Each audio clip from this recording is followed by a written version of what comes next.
Welcome back. This is part 2 of the antique radio. So, I took it apart, and it turns out a couple of things I want to mention. It turns out that I've already removed that piezo some years ago. I forgot. So that's no longer in there anyway. The speaker that is in there is not any of the ones that I showed you.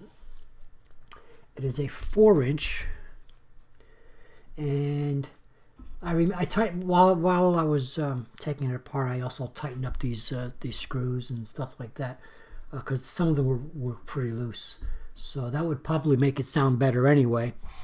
But mainly, what I want to say is that this was basic. The way this works. See, let's see if I'm hoping I'm okay. So the way this works, this of course is facing down inside the radio. But the way it works is that this is inside there first. And as you can see, that's the front. And by the way, since I have it here, you can actually see the lighter color. It is actually a lot golder, a lot more golden. You can still see that it has more brown in it, but it certainly is closer to this color. Although I guess the camera doesn't show as well as it does on my yeah. Well, anyway, it's a lot lighter. Oh, that's not exactly brand new either. But as you could see, the part that was sandwiched in between other pieces of wood or something is a lot lighter than the front. So it is the glue cloth that I got is a lot lighter, or I should say, is a lot closer to the original color.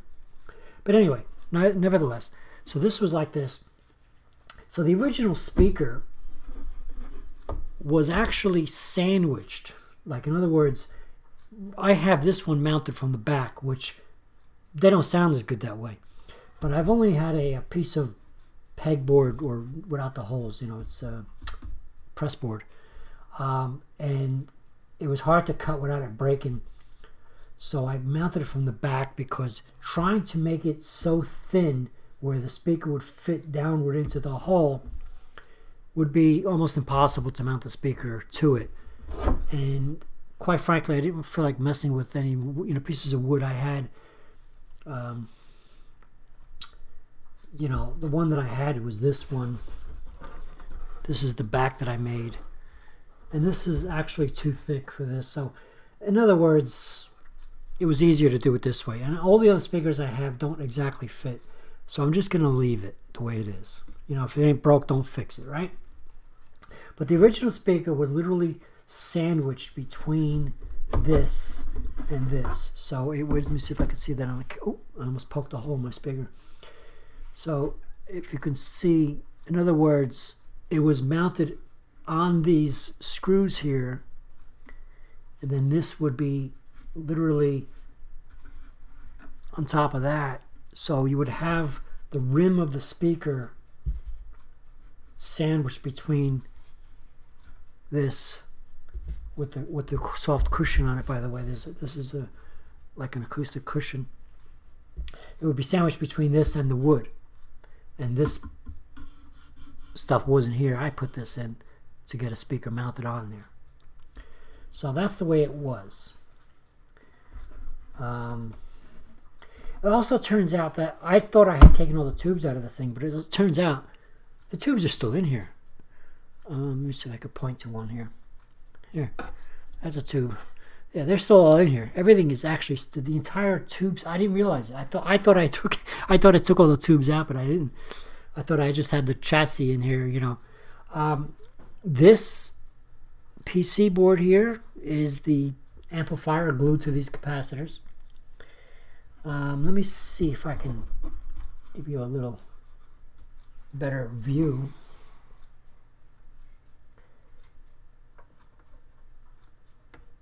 Okay.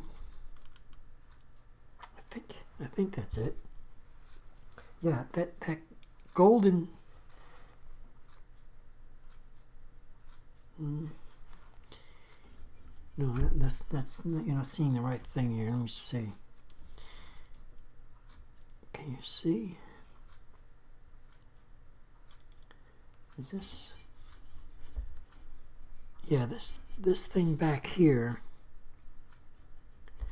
is the actual little transformer. This is in my way and I can't really move it far.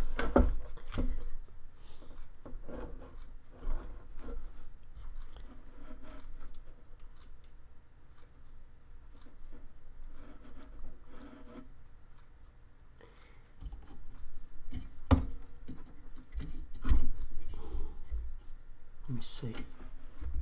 Yeah, it's under. So this is the PC board. And I'm trying to get the camera to show you the little transformer I use as a power supply. There it is, I think. Yeah, you see it right there. This is a little transformer. It's not really mounted in there. I think I just glued it in there with silicone glue.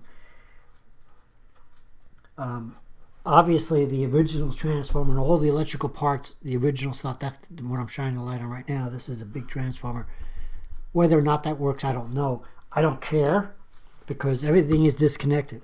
This entire chassis, all the tubes, the transformer, that's the big transformer that's in there, is all disconnected. The only thing that I have, which I routed the wire through and literally used silicone glue to just mount it, and I wired it into the volume control switch and everything.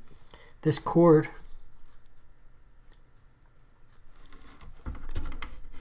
goes into the chassis and it connects to the transformer that I put in there, and it's just a simple diode capacitor power supply. I think it puts out something like 9 volts, maybe 10, I don't know.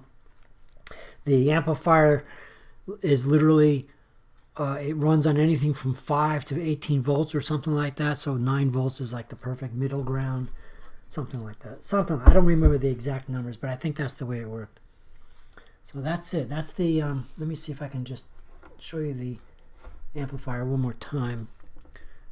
See, yeah, this PC board is the amplifier. You could actually see one of the capacitors on it, but that's the actual little amplifier kit. It puts out like maybe a watt, and believe it or not, these radios, the actual wattage is more like 4 watts. But if I ever get a chance to do this again, if I ever find another antique radio shell, so to speak, I'll probably, I went online recently and I looked at, PC amplifiers.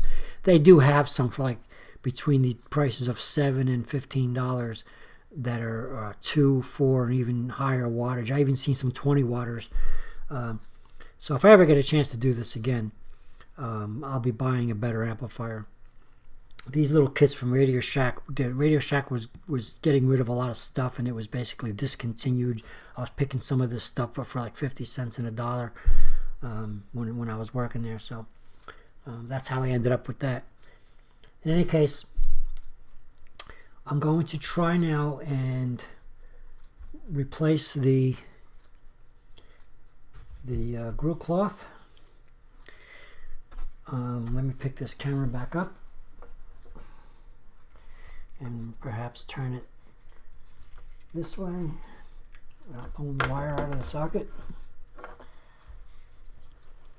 Okay, so I'm going to try and replace this grill cloth, and I think to do that I simply carefully peel it off of here, and it looks like they glued it, but it's like not very sticky anymore. It's like just coming off.